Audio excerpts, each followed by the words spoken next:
Olá, olá, pessoal, tudo bem? Bom, eu quase infartei aqui agora. Resolvi fazer esse vídeo aqui para vocês não infartarem junto comigo. O que aconteceu? Hoje, dia 2 de julho de 2022, saiu uma notícia no Valor Econômico indiciando a matéria tributária, dizendo que o STJ teria permitido o bloqueio de passaporte para pagamento de dívida. Eu falei, senhor, bloqueio de passaporte em execução fiscal. Está escrito ali tributário, o que você pensa? Mostrar para vocês aqui a notícia. Aqui, ó, peraí. Aqui, ó. Aqui, a notícia é essa. STJ autoriza o bloqueio de passaporte até o pagamento da dívida e escreve aqui em cima a palavra tributário. Eu falei, meu Deus do céu, né? O que está acontecendo no mundo? É sobre isso que a gente vai falar. Bom, se você já gostou do assunto, vai lá, clica no joinha. Se você está chegando aqui agora, se inscreve no canal, aciona o sininho para novas notificações. Eu sou a professora Renata Belin, seja muito bem-vindo aqui no canal. Eu sou professora da Fundação Getúlio Vargas, da PUC, da UF, da USP, doutora em Direito Tributário, né, em Finanças em Finanças e Tributação pela UERJ. Atualmente eu sou conselheira do CARF, advogada há mais de 20 anos na seara contenciosa e consultiva tributária, autora de uma série de livros e artigos científicos, palestrante, enfim, já fiz um bocado de coisa nessa vida. E hoje a gente vai desmistificar essa loucura aqui, certamente foi um erro de edição, e botar ali tributário quando eu deveria ter colocado ali civil ou alguma coisa assim. Primeiro vamos entender a notícia. Fórum tributário ali, o que o STJ entendeu agora? De que seria possível o bloqueio de passaporte até que o devedor pague a sua dívida. É claro que em matéria tributária isso não é possível. A gente vai até trabalhar sobre esse tema hoje, eu vou te explicar o porquê que não pode, e você não precisa infartar e pode dormir se você tem cliente nesta situação. O que aconteceu aqui nesse caso concreto noticiado, né? É uma interpretação do artigo 139, inciso 4º do Código de Processo Civil, que diz assim, eu vou ler aqui para vocês o artigo 139, inciso 4º. O juiz dirigirá o processo conforme as orientações desse código, incumbindo-lhe, inciso 4º, determinar todas as medidas indutivas, coercitivas, mandamentais ou subrogatórias necessárias para assegurar o cumprimento da ordem judicial, inclusive nas ações que tenham por objeto prestação pecuniária. Desse dispositivo nascem as medidas atípicas, que são as formas de constrição que não estão previstas tipicamente na nossa legislação. Como a penhora de automóveis, penhora de imóvel, todo aquele contexto dentro de um processo civil normal que está dentro do Código de Processo Civil, todo mundo aqui sabe, a menos que você não seja advogado. Enfim, tem toda uma seara ali. A constrição de passaporte, carteira de motorista, isso não é uma medida usual, mas pode gerar aquele incômodozinho ali no devedor, tipo, opa, apreenderam a minha carteira de motorista, eu não vou poder dirigir. Apreenderam o meu passaporte, eu não vou poder viajar. Será que não é melhor pagar logo esse negócio e viver livre? Será que não é melhor? A ideia é gerar um incômodo do devedor e ele perceber que é melhor ele pagar ou arrumar um jeito de pagar aquilo ali, ou parcelar, ou querer pagar, do que ver alguns direitos praticamente o quê? Alguns direitos bloqueados naquela esfera judicial. Enfim, no primeiro momento, isso chegou no STJ, já não é a primeira vez que o STJ define dessa forma, mas, obviamente, não em dívida tributária, né? Em dívida civil. Esse caso concreto aqui, segundo a notícia, ele veio no âmbito... Cadê aqui, ó? Vou mostrar para vocês. Ele veio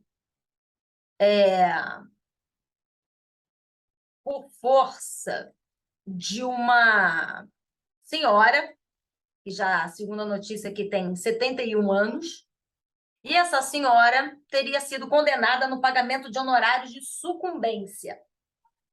E nesse processo é que foi determinado o bloqueio do passaporte. Ela pede o desbloqueio porque ela precisaria ir aos Estados Unidos de encontro à sua filha, que provavelmente passava com algum problema de saúde. E isso aí gerou aí um conflito, chegou até a STJ e manteve o bloqueio. Aí eu não sei se de repente teve uma garantia, alguma penhora, alguma coisa ali, para poder viajar, né? Alguma coisa teria que fazer para desbloquear o passaporte e aí sim poder viajar, enfim, fazer o que tiver que fazer. Então a grande questão aqui, dentro da notícia, naquilo que foi noticiado nos veículos de informação, você tem então aqui o passaporte apreendido desta senhora de 71 anos, que queria ir aos Estados Unidos visitar a filha e apoiá-la por uma questão de saúde, e o motivo desse bloqueio é a ausência de pagamento de honorários de advocacia, no intuito, no caso aqui é sucumbência, né? Honorários de advocacia de sucumbência. Enfim, aqui, esse 139 que eu acabei de ler para vocês aqui, ele não deve ser aplicado, na minha opinião, de forma assim completamente indistinta, né?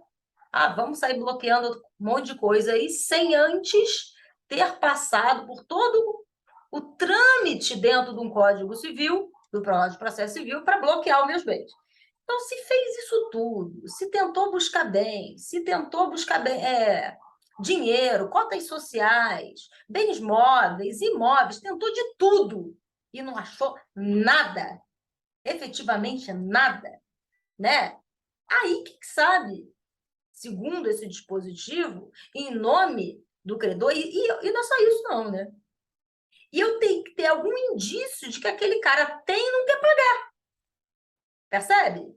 Eu tenho que ter alguma forma ali, não é uma forma indistinta de sair, né? Pegando meu passaporte, bloqueando meu passaporte, bloqueando a minha carteira de motorista. Então, a ideia é que haja indícios de que o devedor tem recurso para cumprir, está se furtando a pagar. E, por outro lado, que é mais difícil isso aí, né? Mas o que é mais fácil, tem de tudo. O cara, a princípio, não tem nada, mas ele leva uma vida de rei e tem alguma coisa errada, né? Tem alguma coisa errada ali no ar. E aí você pede. Hoje, com esse precedente, o credor acaba tendo aí um ganho, né? A possibilidade, porque você acaba incomodando realmente a pessoa. Carteira de motorista eu acho que é mais difícil, na minha opinião. Mas o passaporte a gente já tem aqui essa questão de que já temos o primeiro precedente no sentido de manutenção do bloqueio daquele passaporte até que aquela dívida seja quitada. Ou até que ela venha a ser minimamente o quê? Ou penhorada, ou colocar alguma coisa ali que induza que o devedor tem boa-fé no pagamento daquela dívida. Então, foi muito, analisando o case, né, fui até estudar, porque eu fiquei, a princípio, atônita, achando que aquele negócio era tributário, depois eu vi que não era, foi só um mero erro ali. A ministra Nancy Andrighi, que é a relatora do caso, ela disse que a medida, então, portanto, ela não pode ser adotada de forma indiscriminada. Você teria que ter o quê? Uma forma de você tentar exaurir o credor, as formas de obter ali o pagamento daquele tributo, não, daquela dívida civil ali. E ela vai ser aplicada, obviamente, de uma forma subsidiária. Tentei, não rolou? Tem indício ali de que de que está existindo algum furto no pagamento daquele tributo, aí sim, o que vai acontecer? Aí busca-se uma medida um pouco mais arbitrária, não arbitrária, né? Mas um pouco mais enfática. Acho que a palavra certa seria essa. Então, a ministra, ela traz aqui alguns pontos importantes, né? Que devem ser ventilados, como essa medida subsidiária, que não é uma coisa que você poderia, 3x4, ou de forma sem avaliar, né, as situações previstas em caso concreto. Então, há de convir que isso aqui tem que ser avaliado no caso concreto, né? E aí ela diz que o oferecimento de bens à penhora, após 16 anos de execução infrutífera, nesse caso concreto aqui da senhora de 71 anos, ainda que insuficientes para quitar a dívida, é evidência de que a retenção do passaporte do devedor está causando um necessário incômodo para buscar ali o pagamento daquela dívida. Ou seja, se teve algum tipo de penhora depois desse tempo todo de execução, é sinal de que aquela medida teve frutos. Ainda que não totalmente aqui, ela teve frutos no pagamento daquela dívida, né? E a medida, portanto, é uma medida atípica e que tem a intenção apenas de causar no devedor, a ministra ela fala isso, aquele incômodo pessoal e que convença aquele devedor de que é mais fácil, de que é melhor pagar a dívida do que ficar aí gerando esses desconfortos, né? Tendo essas restrições aqui.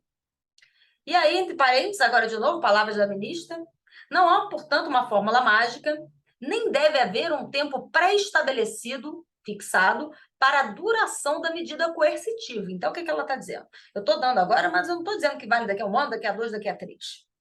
Não é uma fórmula mágica, é uma coisa que vai ser avaliada no caso concreto.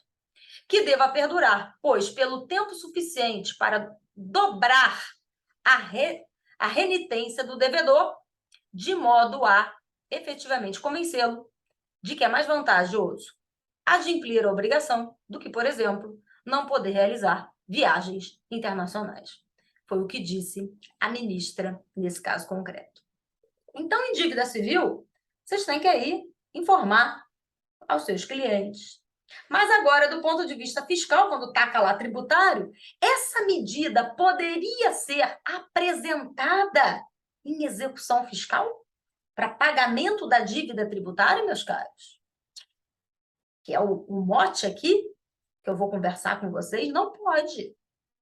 Primeiro, o que é tributo? Tributo é básico, é coisa básica, é conceito tributário, artigo 3º lá do Código Tributário Nacional. O que diz o artigo 3º do Código Tributário Nacional? Ela vai definir o que é tributo, que é aquela obrigação, toda aquela prestação pecuniária compulsória. O que é o compulsório? Prestação pecuniária compulsória. Pecuniária, teoricamente, em dinheiro, compulsória é quem depende da minha vontade. Se eu adquirir um veículo ano passado, esse ano eu sou contribuinte do IPVA. E acabou. Não quero pagar IPVA, não tenho automóvel. Não quero pagar IPTU, não tenho um imóvel predial territorial urbano no território do município de PTO. Então, é muito simples. Se eu realizei o comportamento definido na norma como necessário e suficiente à sua ocorrência, eu sou contribuinte daquele tributo. É claro que pode ter uma isenção, uma imunidade, mas a princípio o quê? Eu sou contribuinte daquilo ali. Ela é compulsória. Ela independe da minha vontade. Se aquele comportamento realizou, eu sou obrigada a pagar aquele tributo. Em moeda. Ou cujo valor nela se possa exprimir. Em regra, você paga o tributo porque é com dinheiro, transação bancária. Mas eu posso ter um crédito e eu vou lá e peço a compensação. Você também pode pagar mediante compensação, como uma dação de bens imóveis, se a legislação do seu estado, do seu município, na União, permite em algumas situações. Você também pode quitar tributo dessa forma, mas em regra é o dinheiro.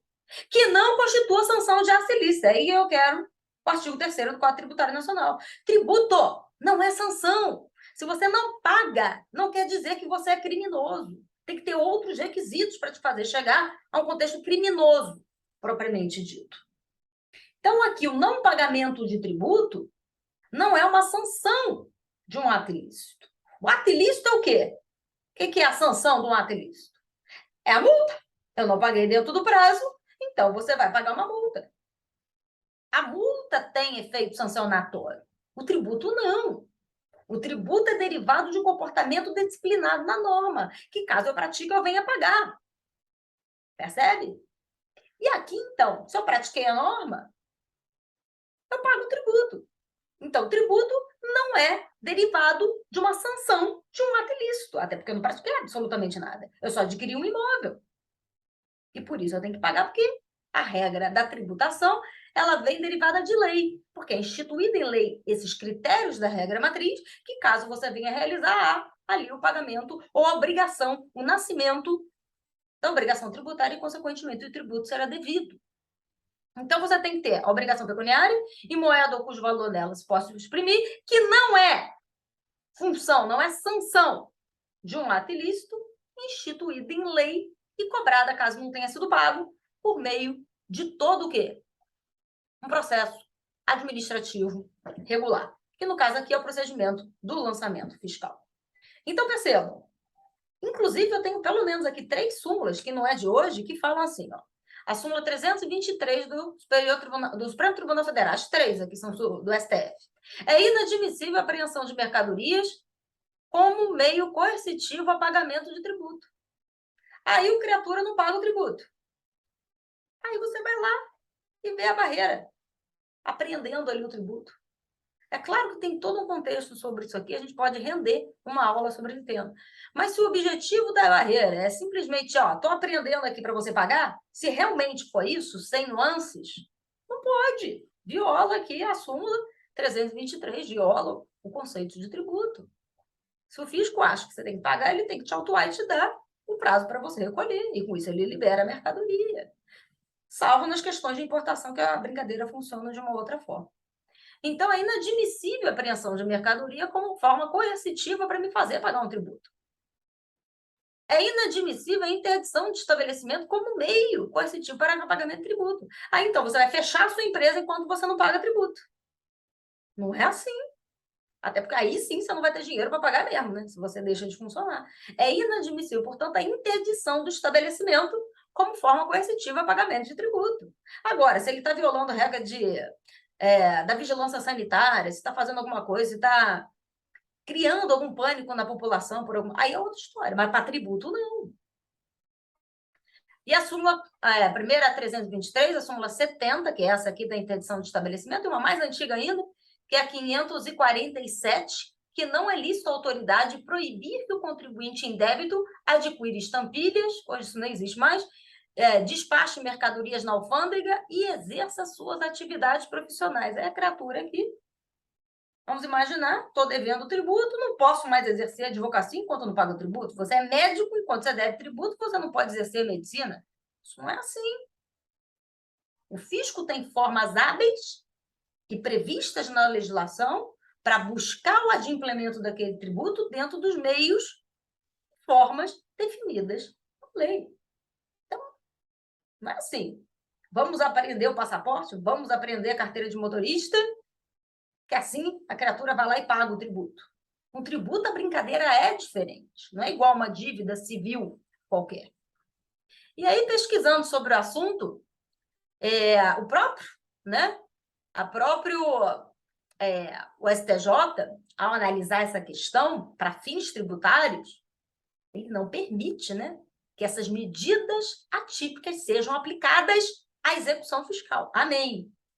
Então, medidas atípicas não são adequadas ao processo de execução fiscal. Eu encontrei aqui um julgado, um habeas corpus, 453.870, HC 453.870, que vai fixar o entendimento de que a apreensão de passaporte em execução fiscal é uma medida desproporcional, inadequada à busca da satisfação daquele crédito pela Fazenda Pública. No caso das ações de execução fiscal, o ministro Napoleão, que foi o relator desse voto, foi da primeira turma, ele lembra que o Estado ele já é super privilegiado, a palavra que ele usa é essa, super privilegiado em sua condição de credor, dispondo das varas especializadas para a condução das suas ações, um corpo de procuradores voltado para essas causas e uma lei própria para regular o procedimento, que é a Lei 6.830, que é a LEF, que é a Lei de Execuções Fiscais, com privilégios, inclusive, específicos determinados na norma. Inclusive, né? A gente sabe que o crédito tributário goza de privilégios em face a outros tipos de débitos. Nesse raciocínio, portanto, diz o ministro Napoleão, nesse HC que eu acabei de me referir, que é uma medida, esse raciocínio é de imediata conclusão que as medidas atípicas, aflitivas pessoais, ou seja, quero te incomodar, ir lá e pagar, é mais barato pagar do que viver assim, tais como a suspensão de passaporte e a licença para dirigir, está escrito isso no HC, não se firmam placidamente no executivo fiscal. A aplicação delas, nesse contexto, resulta em excessos, aponta o ministro neste HC. Então, meus caros, foi um pequeno surto, né? Na hora que eu li lá, tributário, eu falei, epa, mudou tudo. Tudo que eu estudei, então, a gente rasga e joga fora. Aliás, o STJ, o STF, ele tem, às vezes, esse hábito, né? De pegar muitas das coisas que a gente estuda, rasgar e joga fora. Mas tudo bem, não foi esse o caso. E, nesse caso, tranquilo, em matéria tributária, você pode viajar, você pode dirigir, seu passaporte não vai ser apreendido, a menos que tenha processo de crime, né? Aí é outra história. Eu não estou falando de crime, eu estou falando de executivo fiscal. Então, esse precedente ele não se aplica em matéria tributária. O próprio STJ já ressalvou que essas medidas atípicas não são aplicadas no executivo tributário, no executivo fiscal. Mas venhamos e convenhamos, do ponto de vista civil, quando, obviamente, aqueles dois requisitos a que eu me referi realmente existam ali, eu estou aqui, credora, sei que a criatura tem dinheiro, não vai me pagar. Eu exauri tudo que eu podia para buscar, né, o pagamento do meu débito. Seria uma medida para você tentar reaver aquele seu valor de alguma forma, fazendo com que aquele devedor se sinta suficientemente incomodado para buscar a quitação da dívida. Eu achei o precedente interessante, acho até que tem um fundo de verdade, mas ele não se aplica em matéria fiscal. E é isso, meus caros, que eu queria trazer aqui para vocês. Vai lá, aciona o sininho, se inscreve se você ainda não está inscrito, dá um joinha aí se você gostou do vídeo e amanhã tem mais. Um bom final de semana para vocês. Hoje, não sei quando que você vai assistir isso, mas hoje aqui é um sábado e agora eu vou me divertir um pouquinho. Era o que você devia fazer também. É isso, pessoal. Muito obrigada. Até o próximo vídeo.